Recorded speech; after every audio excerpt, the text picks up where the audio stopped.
Hello, everybody. I want to thank all of you for coming out to tonight's screening of Shocker. First, I'm going to call up Brian Collins from Horror Movie A Day, who is the world's #1 Shocker fanatic, and he is going to get the show rolling. Hello. Hello. Indeed, I am the world's biggest Shocker fan. We got an awesome lineup here. This is like one of the best lineups we've had in a while here. We got several actors from the film. First, I want to bring up, let's see, who's like, I don't want to make people cross over. We got Mr. Richard Brooks, who played Rhino in the film. Come on up, Richard. We got, as far as I know, the only man that was killed by Shocker and Jason, Mr. Vinny Gustafaro.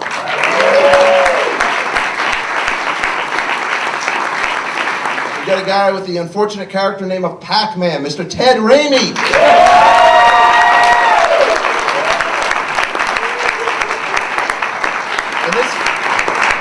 And this is how all out we went out.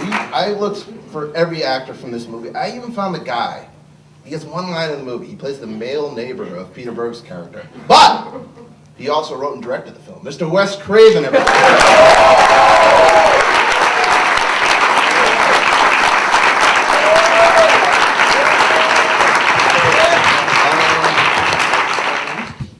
We have one guy that got to play Shocker. We got one guy that got killed by Shocker. And we got the only guy, I think, in the movie that doesn't get possessed or killed by Shocker. That's pretty cool. How long has it been since you guys have seen the movie? 20 years. 20 years? I haven't seen it, I think, since it came out, though I own it on everything. I owned it on, I think maybe Betamax, I don't know, VHS, you know, DVD, but I haven't seen it recently. I'm afraid. I don't want to see that guy. I have 2 teenage sons. When they came of age, I show it to them. Nice. It's a regular in our house, on video. Yeah, and I just saw it with my little niece, my 7-year-old niece. Well, I was in it, so she said, okay, I don't like scary movies, but you're in it, so I'm going to watch it. I can't remember. I think it's been almost since back when it was made. It's been a long time. It'd be fun to watch it. By the way, the girl who Peter Berg stops in, never mind. No, it's yeah, that is my daughter. There's a girl at a concession stand. I just have to mention that's my daughter. Oh, yeah. Oh, and my son gets shot in the park. I killed my kids off in that movie. Did you? Now you played football player. I mean, you actually tackled Vinny at one point, which I'd forgotten about until I watched it again the other day. Did you do a lot of your own stunts? Did you? I think we did a lot of our stunts, right? Yeah, we had a lot of fun running around and tackling people and doing everything. Yeah, it was a blast. Especially like all the stuff we did in the park. That whole big park day, it looked like we had like, I don't know, what about 3 or 4 different locations running through the park, and you know, you took the tractor and all that stuff. Yeah, it was great. And now, Vinny, now you actually got possessed by Shocker at one point. Did you actually work with Mitch at all? Did he give you like, this is how I do it, or did you just do your own? No, I know Mitch as an actor, and we knew each other on the set, but we actually we weren't in any scenes together. Yeah. His body jumps into that lady, she kills us in the car, and later I'm Pinker. Spoiling the hell out of the movie. Spoiling the hell out of the movie, sorry. No, I didn't, no, I just know Mitch as a guy. I love him. I wish he was here tonight, so there you go. But I remember having a lot of fun with how physical the movie was. I remember Mr. Craven here saying to us, doing a movie like this is doing Greek tragedy, and just let it hang. And that's pretty much what I think a lot of us did. So. Now, Wes, I mean, the thing that resonates with most people, I think, about the movie is like, oh, the killer that goes in and out of the TV, but that's actually like the last 10 minutes, 15 minutes of the movie. Was that something that you had in mind when you started writing it, or is that something that kind of popped in the process? No, it was part of the concept of, it was thought to be sort of a similar thing to Freddy being in dreams. Because I thought, what is another netherworld that we all live in? And it's sort of the electromagnetic world of recorded music and television and all those sort of psychic spaces we go into through these media. So I thought it'd be fun to have somebody who could go through wires and come out. There was a character on television. forget what it was called. Somebody had that just started the ball rolling in my head. So Max Headroom? yeah, Max Headroom. Thank you. And it was actually the same special effects, visual special effects guy who did ours that did that.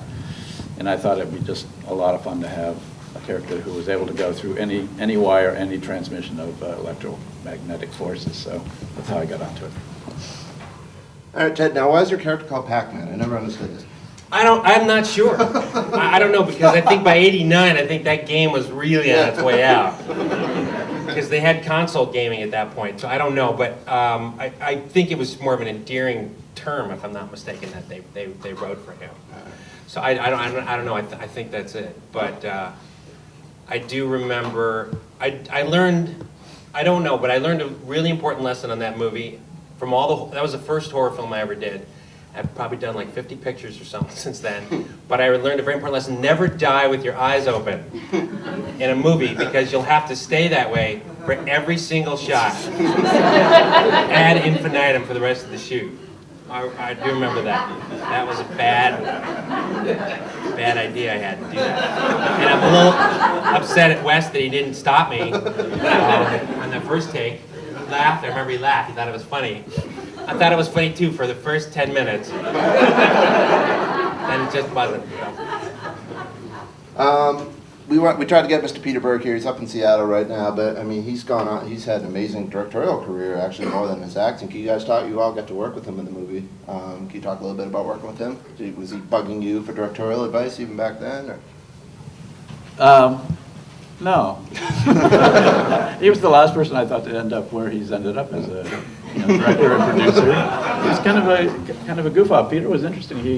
I think he'd done one film, if I'm not mistaken, before ours, a motorcycle racing film of some kind. And before that, he'd been a grip. So he was like a really interesting young guy that just was kind of very natural, funny, loose.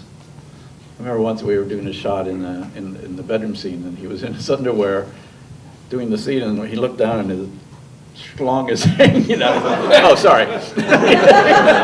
He didn't care at all.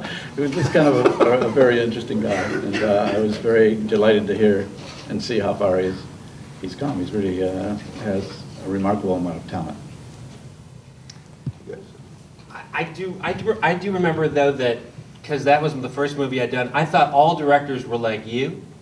So I came away thinking all directors were very mellow and good with actors and didn't yell and knew just what to tell their crews. So in that way, that was a bad movie to start. It really was. We got a question. Oh, we got a question. I have a question for Wes. Was it a conscious decision to make a good deal of the movie funny as opposed to really scary? Because there's a lot of like slapstick elements. And when you were writing it, did you talk about that like a conscious way, or did it come out? I can't help myself. I just tend to be funny from time to time. No, it just is a style, and I don't like being totally serious very often. And most of the films I've done have humor in them, whether it's recognizable or not. So, no, so it wasn't some great plan. All right, Let's well, start them. Phil's wait, got one more. Wait, what's everyone doing now? Oh. Stuff. Right now I'm directing. I'm directing a web series at the moment, and getting ready to do. Thank you, Vinny. And actually, I gotta say it also. Vinny had a lot to do with me having. Compliment to you, having a lot to do with my career, because during this movie, I remember it was my first movie. I was going bananas. I was 22, just gotten out of school, and I couldn't control myself. I was like, movie, Wes Craven, blah, blah. And I'd seen Vinny in a bunch of movies at that point, especially in Things Change, which I'd watched like a million times.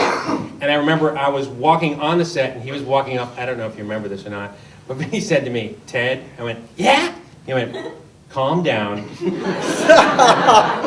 focus, and relax." I went, "Oh, I think that's really good advice." So I think it was good advice. It was good advice. But that's what I'm doing now. I'm just directing. Hi, yeah, I'm working on a film now that's being directed by Jason Gedrick.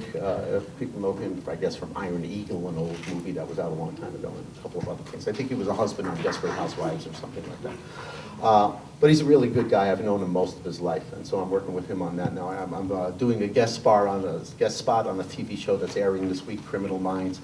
So I stay active. I'm a lucky guy. I go away, I do Broadway, I come back, I do off Broadway, I go to regional theaters, I do a little bit of TV, a movie here and there, and I stay busy as an actor. I'm very fortunate. So thanks for asking. You're teaching too, right? Yes, and I teach. I have a studio over in North Hollywood where I have an acting studio. So there you go. Called The Sport of Acting. There you go. Let's get a picture. That's good. That's a TV series there. I'm just hanging out. Actually, this year, let's see, it's 2009. So I started in the business in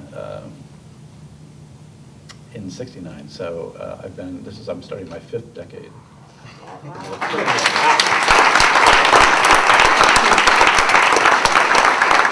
I'm just doing geriatric work, and, polishing my wheelchair.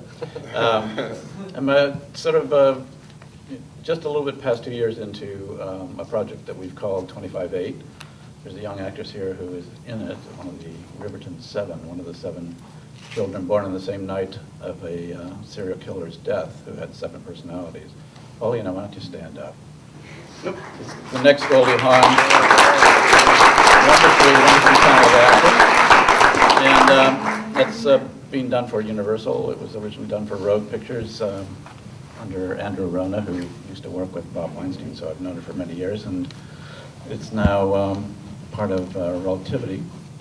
And it should be coming out in the spring. Very excited. It's the first thing I've written as well as directed since Wes Craven's New Nightmare, so it's kind of, I hope, will be one of my signature films, and I hope you all come see it come spring.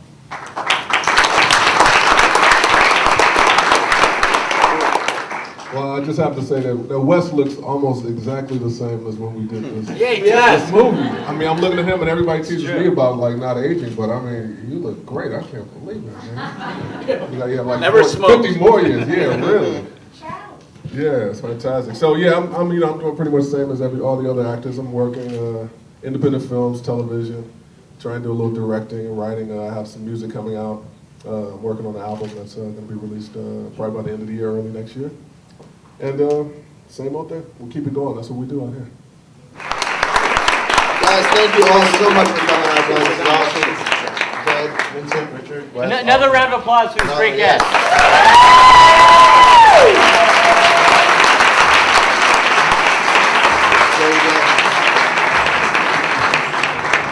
We got it very, thanks to Universal also for helping us out, locating some of these folks. And a quick reminder, please no texting, talking, acting like a jerk during the movie. Please enjoy yourselves and have a good night.